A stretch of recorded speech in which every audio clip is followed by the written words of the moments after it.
When Susan woke up that autumn morning, her fingers were already reaching for the notebook she always left on the bedside table. It was a ritual she had maintained for at least 5 years, writing down the day's goals before even fully opening her eyes. She quickly wrote, 1. Start pottery classes.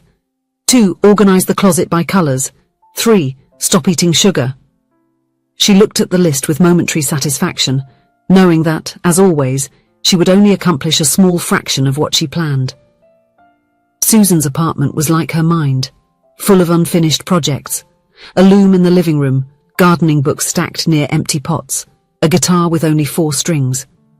Every corner told the story of a new interest that lasted exactly 7 days, what her friends affectionately called the Susan cycle of transformation. Hello, Austin. I'm heading to the pottery class. You won't believe it, but I really am, she said on the phone, while trying to fit her left foot into the right boot.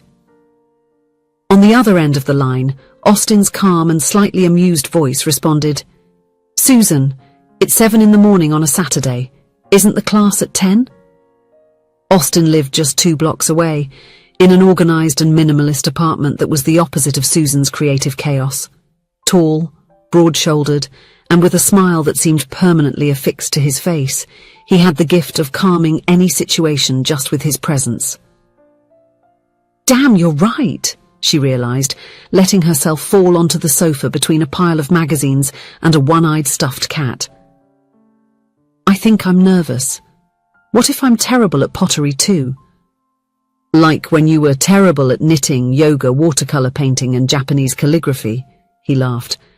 Life would be boring if you were good at everything right away, don't you think? This was the dynamic between them.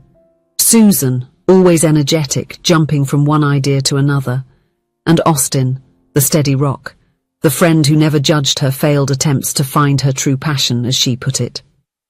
They met in college during a comparative literature class. Susan dropped a stack of books on Austin's foot, and as she apologized profusely, she also spilled his coffee on his white shirt. Instead of getting upset, Austin simply said, Well, now I have an interesting story to tell when asked about this stain. It was the beginning of a friendship that lasted the next 8 years. That afternoon, after Susan returned from a pottery class with clay-stained hands and a crooked vase that looked more like a melted pear, they met at the neighborhood cafe. It had been their meeting spot for years, a cozy place with worn-out sofas and a barista who already knew their orders by heart. So, how was it? Austin asked, while pushing a cup of hot chocolate with marshmallows towards her.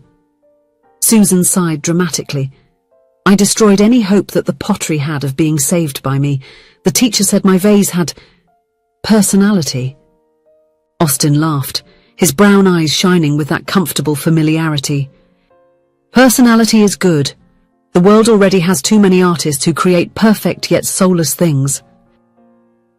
That's what you say about all my failed attempts, she replied, but smiled nonetheless. How was your day? Any brilliant advice for your clients today? Austin worked as a career counselor at a technology company, helping employees find their professional paths. It was ironic that he, who always hesitated in making major decisions in his own life, was so good at guiding others. Oh, the usual. I told a guy to follow his dreams and not be afraid to take risks, while I myself have been at the same company for 5 years because I'm afraid of change, he shrugged, with that self-deprecating smile that Susan knew so well. She reached out to grab one of the pastries they were sharing, and their fingers briefly touched. It was a moment like so many others between them, but for some reason this time, Susan felt something different, like a slight tingling that travelled up her arm. She quickly pulled her hand back, confused by her own reaction. Are you okay? Austin asked, always attentive. Yes, of course. I was just thinking, isn't it funny how everyone always thinks we're a couple? The words came out before she could stop them. Austin laughed, but there was something different in his eyes. A slight hesitation, perhaps? People always look for romance where there is only friendship, he replied, taking a sip of his black coffee. I think it's hard for them to believe that a man and a woman can be just friends. Exactly, Susan agreed, perhaps too quickly. It's ridiculous, isn't it? They both laughed, but the sounds seemed slightly forced, as if they were playing roles in a play that suddenly seemed less convincing. The weeks passed, and Susan's pottery class was replaced by an analog photography course, which lasted exactly 7 days before she decided that her true calling was in vegan cooking. On a Sunday afternoon, while she was trying to prepare a nut cheese that seemed more like glue than food, Austin showed up at her door with tickets to a jazz festival at the city park. "You're saving me from this culinary disaster," she confessed while washing her sticky hands. The park was filled with people spread out on blankets over the grass, some dancing to the smooth jazz flowing from the small stage set up near the lake. The sky had that orangish hue of late afternoon, and the breeze carried with it the scent of flowers still holding on against the advancing autumn.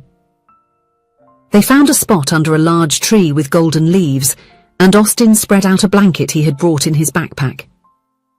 They sat side by side, sharing a bottle of wine and watching the people around them. An elderly couple caught their attention. They danced slowly, as if the world around them didn't exist, moving in perfect harmony. "Look at how they look at each other," Susan commented, feeling a strange melancholy, "as if they know exactly where they are even when they are lost." Austin was silent for a moment, his eyes fixed on the couple. Then, without looking away, he said in a low voice, "Have you ever stopped to think that I would choose you in any version of my life?" Susan's heart seemed to stop for a moment. She turned to face him, expecting to see the playful smile that always accompanied his jokes. But Austin's face was serious, almost vulnerable.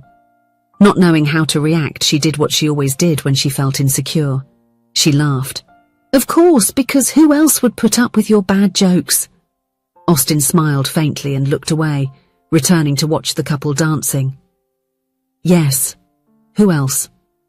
The rest of the afternoon passed in a kind of limbo.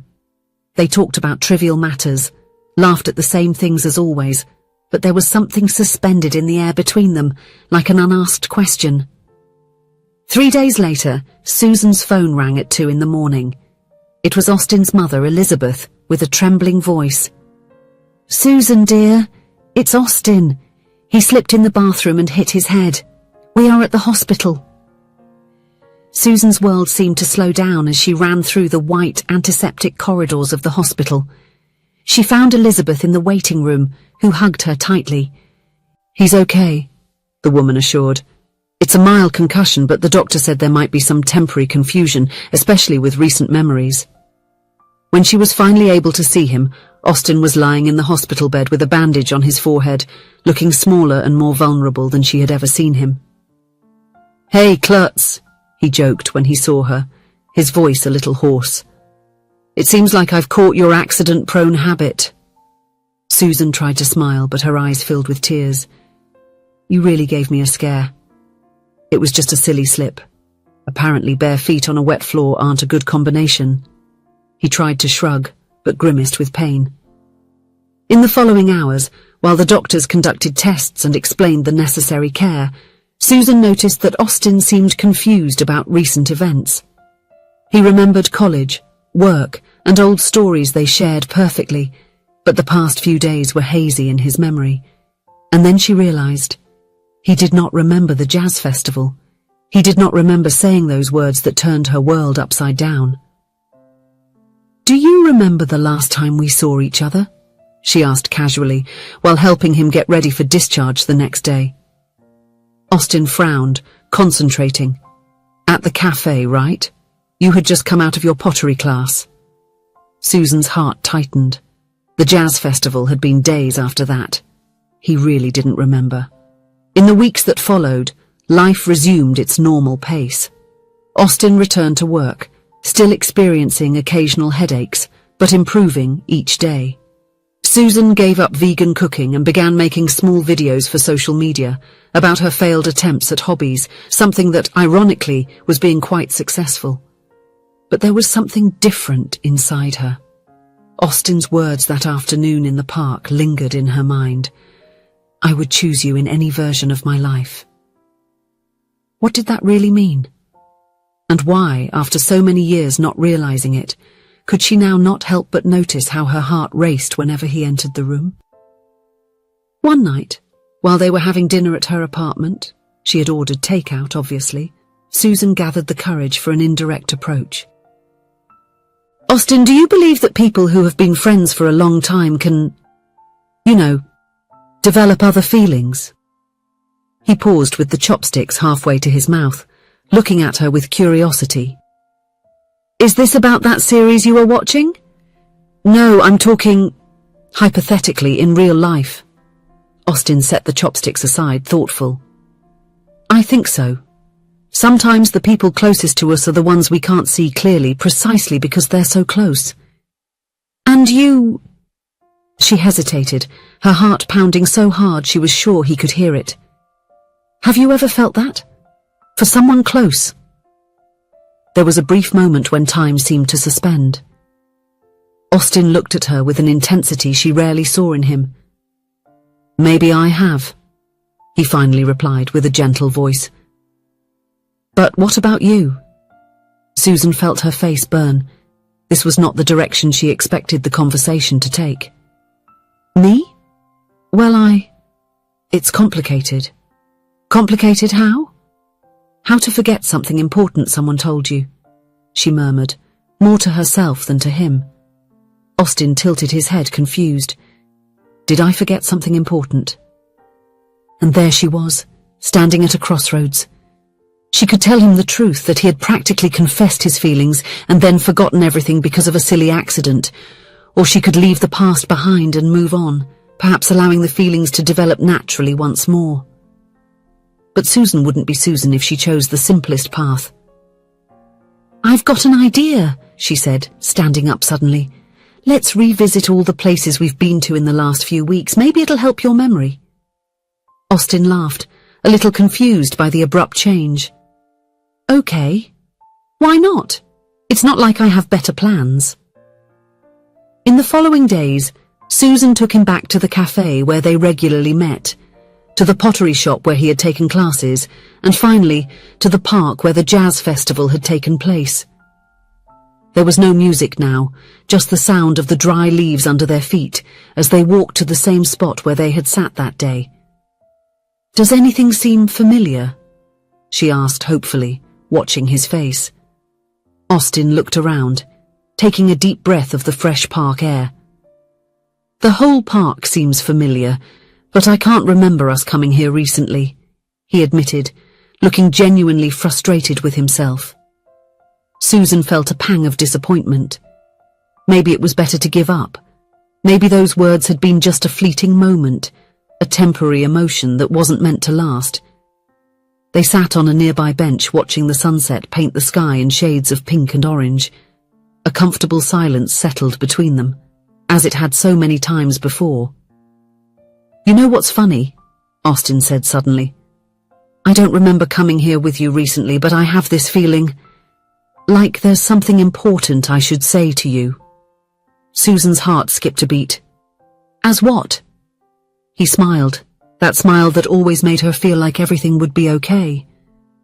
I don't know exactly. But since the accident I've been thinking a lot. About us. About how you are the first person I want to call when something good happens, or when I need comfort. About how, even after all these years, I never tire of your company. He paused, looking at his own hands. Maybe I'm being silly, but I think I've fallen in love with you. Again. Again, Susan repeated, her heart now beating so fast she could barely breathe. Austin seemed surprised by his own choice of words. I don't know why I said that. Again. It's strange, isn't it? As if I had realized it before and then forgotten. Tears began to form in Susan's eyes. Not from sadness, but from an overwhelming joy mixed with a sense of relief so profound it seemed to drain all the accumulated tension from her body. Isn't it strange? She said softly. You said something to me, right here in this park, before your accident. You said you would choose me in any version of your life. Austin's eyes widened with the surprise of recognition. Did I say that? He asked, looking amazed. It sounds exactly how I feel. And then you slipped in the bathroom and forgot everything, she continued, laughing through her tears. Which is pretty typical of us, don't you think? We had our perfect romantic movie moment, and you immediately hit your head and lost your memory. Austin started to laugh too, that deep, genuine laugh that always made Susan feel at home. Wait, so you're saying that? You feel the same? He asked, a rare vulnerability in his usually confident voice. In response, Susan did something she had imagined thousands of times over the past few days. She leaned in and kissed him, softly at first, and then with all the certainty of someone who has finally found the right place after years of searching. When they parted, both were smiling like two children who had just discovered the greatest secret of the universe. I think we should rewrite that list of pros and cons we made in college about dating friends, Austin suggested, intertwining his fingers with hers. I'll make a new list tomorrow, Susan promised, and this time I can guarantee it's a project I won't abandon after a week. As they walked hand in hand out of the park, Susan thought about all the coincidences and little moments that had brought them there. How true love didn't depend on perfect memories or grand moments. It simply found its way, like water naturally flowing to where it always belonged. And for the first time in years, she didn't feel the need to search for something new. What she wanted most was right there, by her side, where it had always been. If you enjoyed the story, please leave a comment with a rating from 1 to 5 to show how much you liked it. Also, watch the video that is now appearing on your screen. See you soon.